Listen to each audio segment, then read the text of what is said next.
रूप से मिसे बिंदु स्वरूप से थाए ना गढ़ा पूर्व गढ़ा आगु गढ़ा समय शुण शुण बिंदु हूँ बीर्य शक्ति रज हूँ अर्धमात्रा हूँ रज शक्ति बीज शक्ति अर्थ से बीर्य नुहे बिंदु जीवनी शक्ति रही सेटा ही हूँ बिंदु आ रज भितर जो जीवनी शक्ति रही सेटा हूँ रज से सब शक्ति जिते रज बीर्य मिलन हुआ से शक्ति मिसिकी एक है गोटे जीव शक्ति हो जाती बुझल कि बिंदु शक्ति अर्धमात्रा शक्ति दीटा मिसिकी गोटे जीव शक्ति रे परिणत हो जाती है जो जीव शक्ति से परिणत हुआ से जीव शक्ति देहरे पिता माता दी जनकर वंशानुगुणावली रही था से गुणावली नहीं सी कौन करे ना शरीर भितर से भ्रूणकोश से प्रवेश करती आ भ्रूणकोश धीरे धीरे बढ़िया को लगे भ्रूणकोश बढ़ी सारा शरीर गठन हुए 7 मास पूर्ण है से जिते शरीर भूपतित सी हुए से प्राण चले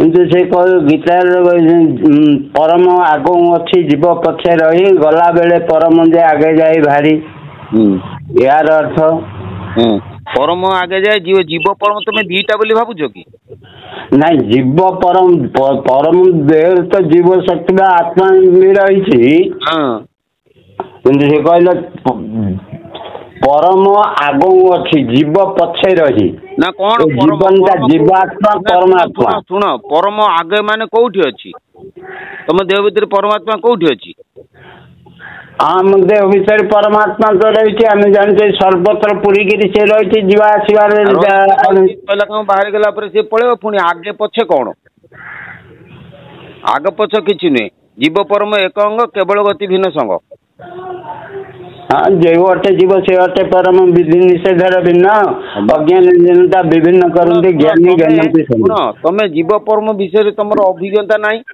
तुम जो कौच जीव बोल कौन जीव किमिति जीव जीव किमिति कौ बाटे जीव तमें सेटा बुझीना भल कि तो कई पड़ी नहीं जीव जो अटे जीव से अटे परम विधि निषेधर भिन्न नहीं यहाँ तो सत कि कहवा कथा तमें गुरु करछ ना हाँ गुरु करती ना पूर्णानंद परमहंस पूर्णानंद परमहंस पूर्णानंद परमहंस को पचार से बाट फेदटा कहीदेवे से तो आमको जे दीक्षा देते से देह त्याग ना नाई ना सीमिति कही हेनी तमें जदि गुरु करछ गुरु को पचार गुरु डिटेल बुझेदेवे हाँ जीव हाँ ये जीव सी परम साथी रही से गला बेले साथी गुरु तुमको देवे जीव कौटी परम कौटी शरीर भितर कौ जीव शक्ति कौ जगह उद्रेक होची परम शक्ति कौ जगह उद्रेक होची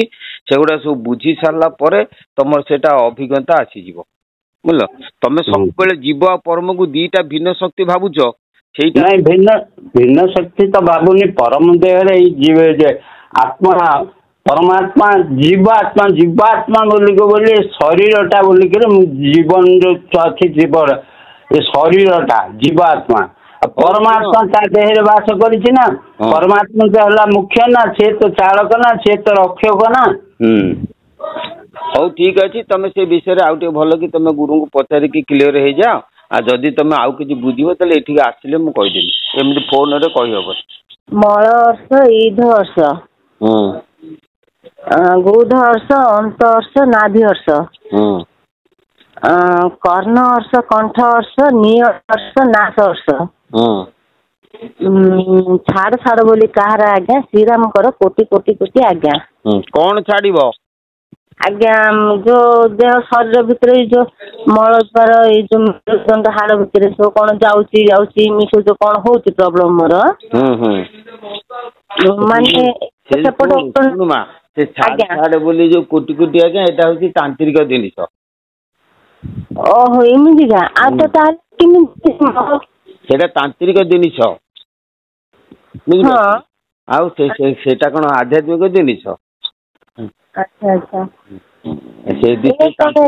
मोबाइल डाक आसी रखी स्क्रीन सर्च करके डिलीट मारदा पड़ो ये मंत्र कोउठु पाइलु?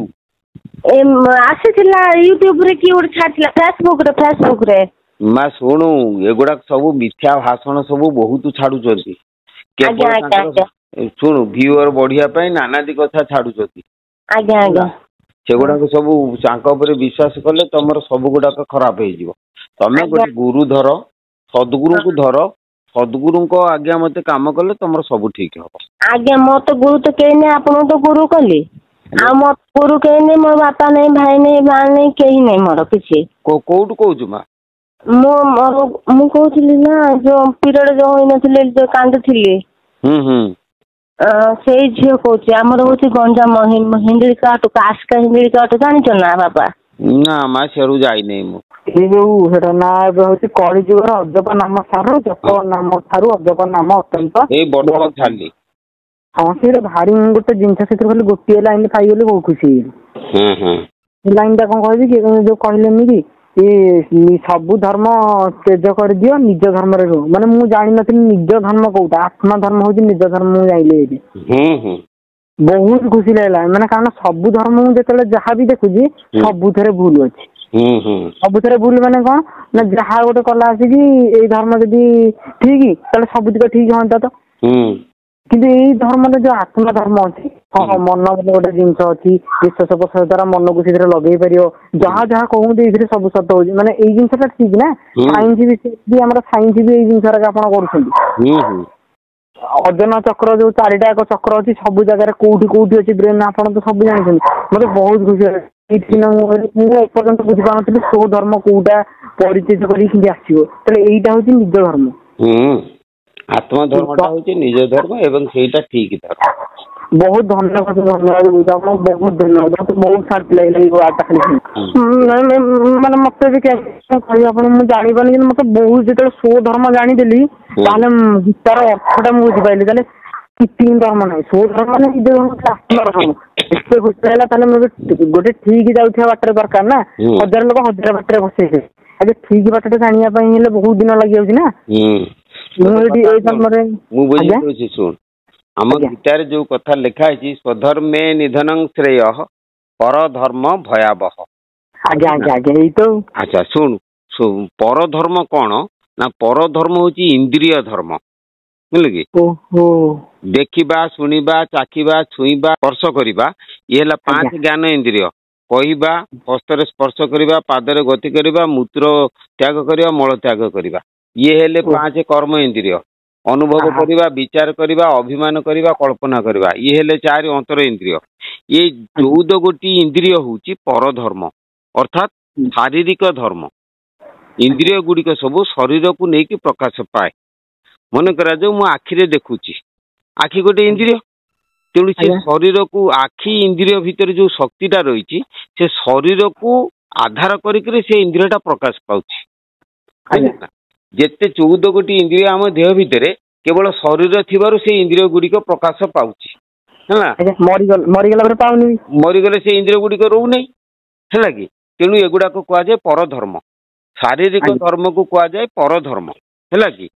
କିନ୍ତୁ ଶରୀରକୁ ଛାଡ଼ିଦେଲେ ଆତ୍ମଧର୍ମ ହଉଛି ସ୍ୱଧର୍ମ। ଆତ୍ମା କହିଲେ କୋଉଠି ନା ଶରୀର ଭିତରେ ଯୋଉ ଶୂନ୍ୟ ରହିଛି ସେ ଶୂନ୍ୟ ଭିତରେ ଚେତନା ପୁରୁଷ ରହିଛନ୍ତି ହେଲା। ଚେତନା ପୁରୁଷଙ୍କର ଯୋଉ ଧର୍ମ ସେଇଟା ହଉଛି ସ୍ୱଧର୍ମ। ପ୍ରତ୍ୟେକ ଜୀବର ସେ ହଉଛି ସ୍ୱଧର୍ମ, ନିଜ ଧର୍ମ ହେଲା। ତେଣୁ ସେଇ ସ୍ୱଧର୍ମେ ନିଧନଂ ଶ୍ରେୟ। ତେଣୁ ଭଗବାନ କହୁଛନ୍ତି ଅର୍ଜୁନକୁ ଯେ ସେ ଆତ୍ମଧର୍ମରେ ଯଦି ଚିନ୍ତା କରି ରହିକି ତମେ ଯଦି ଦେହ ତ୍ୟାଗ କରିଦବ ତାହେଲେ ଶ୍ରେୟ, ଅର୍ଥାତ୍ ତମେ ମୁକ୍ତି ପାଇଯିବ। କିନ୍ତୁ ପରଧର୍ମ ଭୟାବହ, ଅର୍ଥାତ୍ ଇନ୍ଦ୍ରିୟ ଧର୍ମକୁ ଯଦି ଆଚରଣ କରିକି ତମେ ଦେହ ତ୍ୟାଗ କର, କେତେବେଳେ ଚକ୍ଷୁ ବାଟେ ପ୍ରାଣ ଯିବ, କେତେବେଳେ ନାଶ ବାଟେ ପ୍ରାଣ ଯିବ, କେତେବେଳେ କୋଉ ବାଟେ ପ୍ରାଣ ଯଦି ଚାଲିଯାଏ ତାହେଲେ ସେ ଭୟାବହ, ଅର୍ଥାତ୍ ତମକୁ ସେ ମୁକ୍ତି ଦବନି, ପୁନଃ ସେ ତମକୁ ଭୋଗ ମାର୍ଗକୁ ନେଇଯିବ। ତେଣୁ ସ୍ୱଧର୍ମେ ନିଧନଂ ଶ୍ରେୟ ପରଧର୍ମ ଭୟାବହ ହେଲା। ଏତିକି ମୁଁ ବୁଝେଇଲି, ଆହୁରି ଅଛି ତାର ସାଇଣ୍ଟିଫିକ କଥା ଅଛି, ପଛରେ କେତେବେଳେ କହିବା ଆଉ। ମୁଁ ବି ଗୋଟେ ସାଇନ୍ସ ଷ୍ଟୁଡେଣ୍ଟ। ମୁଁ ଆପଣଙ୍କୁ ତ ସବୁ ଆପଣଙ୍କଠୁ ଶିଖିବା କଥା ଆମେ, ଆଉ କଣ ଯୋଉଟା ନିରାଟ ସତ୍ୟ ଆପଣ ସବୁ ଜାଣନ୍ତି। ଆମେ ଖାଲି ପଢି ଦେଇଛୁ ଯେ ଏଇଠି ଏଇଟା ଅଛି, ଏଇ କେମିତି କାମ କରୁଛି, କିନ୍ତୁ ଆମେ ରିଅଲ ତଥ୍ୟ କଣ ଜାଣିନୁ। ଆପଣ ହିଁ ଦର୍ଶନ ଦେଇକି ଆମକୁ ବାଟ ଦେଖେଇବେ, ଆମେ ବହୁତ ଖୁସି ହବୁ। ପଢିଦେଲେ କିଛି ହବନି, ଅନୁଭବ ମାନେ କର୍ମରେ ଲଗେଇଲେ ହବ। ଗୁରୁ ଧରିକିରି ପ୍ରାକ୍ଟିକାଲ କର୍ମରେ ଲଗେଇଲେ ପ୍ରକୃତ ଅନୁଭବ ଆସିବ। ଆଉ କର୍ମରେ ନ ଲଗେଇଲେ ଅନୁଭବ ଆସିପାରିବନି। ଆଜ୍ଞା ଆଉ ଗୋଟେ କଥା କହିଲେ, ଆପଣ ଯୋଉ କହିଲେନି କି ନିଜ ଧର୍ମ ଗଲ, ଆଉ ସବୁ ଧର୍ମ ଯେତିକ ଯାକ ଇନ୍ଦ୍ରିୟ ଅଛି, ପୂଜା ପାଟିରେ ଜାତ କରିବ, ଏରା ସବୁ ଇନ୍ଦ୍ରିୟର କାମ। ହଁ କିନ୍ତୁ ଏଇତିକ ଯଦି ନଥିବ ତାହେଲେ ଗୋଟିଏ ଜିନିଷ ଅଛି ଆମର ବାୟୁ, ପ୍ରାଣବାୟୁ, ସେଇଥିରେ କେମିତି କଣ ଆପଣ ଗୁରୁ ଗଲେ ସେଇଟା ଜାଣିବି ଆଉ। ସେଇଟା ଆପଣ ତ କେତେବେଳେ ବି ସବୁ ଜିନିଷ କହୁଛନ୍ତି, ହେଲେ ଗୁରୁ ନାମଟା ତ ସେଇଟା ପାଖକୁ ଯିବାକୁ ପଡିବ ନା। କୋଉଠୁ କହୁଛୁ? ମୁଁ ରଣପୁର ନୟାଗଡ଼ରୁ କହୁଛି ବା। ଓହୋ, ନା ପାଖକୁ ନ ଆସିଲେ ସିଏ କିଏ କହିଦବ କିଏ? ସେଇଆ ବି ସତ କଥା। ଗୁରୁ ଯେହେତୁ ଗୁରୁଙ୍କ ପାଖକୁ ଯିବାକୁ ପଡିବ। ଆମେ ତ ଶୋଷ ପାଣି ପାଖକୁ ଯିବା, ଯୋଉ ଶୋଷିଲା ପାଣି ପାଖକୁ ଯିବ, ଥୋଡି ଆମେ ପାଣିଟା ଆମ ପାଖକୁ ପଳେଇ ଆସିବ ନା, ଅମୃତ ପାଖକୁ ଆମେ ଯିବାକୁ ପଡିବ। ଆଉ ଗୋଟେ ଜିନିଷ ମୁଁ ବୁଝିପାରୁନି, ଧରାଯାଉ ଗୋଟେ ଲୋକଟେ ମୋ ପାଖରେ ଯାହା ବି କହୁ, ସିଏ ଯଦି ମୁଁ ମିଛ କହିଲେ ସେ ଖୁସି ହେଇକି ପଳଉଛି, ତାହେଲେ ସେଠି ମିଛ କହିବା କେବଳ ସତ କହିବା ଯିବନି ନା। ସିଏ ମିଛ କହିଲା ଦ୍ୱାରା ଯଦି ଖୁସି ହଉଛି, ସେ ମିଛଟା ମିଛ ନୁହେଁ, ସତ। ଧନ୍ୟବାଦ। ଆଉ ଗୋଟେ ଜିନିଷ ବି ଅଛି, ଧରାଯାଉ ମୁଁ କିଛି କରୁନଥିବି, ଯଦି ଅନ୍ୟ ଲୋକ ଆସିକି ମୋ ଉପରେ ମାନେ ରାଗିକି ଯାହାବି ଗୋଟେ ଚିଡେଇଲା ଭଳିଆ କହୁଛି, ମତେ ତ ରାଗ ଲାଗୁଛି, ମୁଁ କହିବାକୁ ମତେ ଟିକେ ଟାଇମ ନେଇ ଏଗୁଡା ସବୁ ପଛରେ ଟିକେ ଫୋନରେ ଏଗୁଡା ସବୁ କହିପାରିବିନି ହେଲା। ମୁଁ ବର୍ତ୍ତମାନ କମ୍ପ୍ୟୁଟର ପାଖରେ ବସିଛି, ପଛରେ କଥା। ଆଜ୍ଞା କେତେବେଳେ ସମୟ ହବ ଆପଣ ଟିକେ କହିପାରିବେ? ନା ଅଧିକ ସମୟ ମୋ ପାଖକୁ ଫୋନ କରନ୍ତିନି, କଲେ ମୁଁ ସମୟ ଦେଇପାରିବିନି ହେଲା। କାହିଁକିନା ତୋ ଭଳିଆ ବହୁତ ଲୋକ ଫୋନ କରୁଛନ୍ତି, କାହାକୁ ଏଇ 3 ଜଣ ଲୋକ ଫୋନ କରିସାରିଲେଣି ତୁ କଲା ଭିତରେ। ହଉ ଧନ୍ୟବାଦ ଆଜ୍ଞା।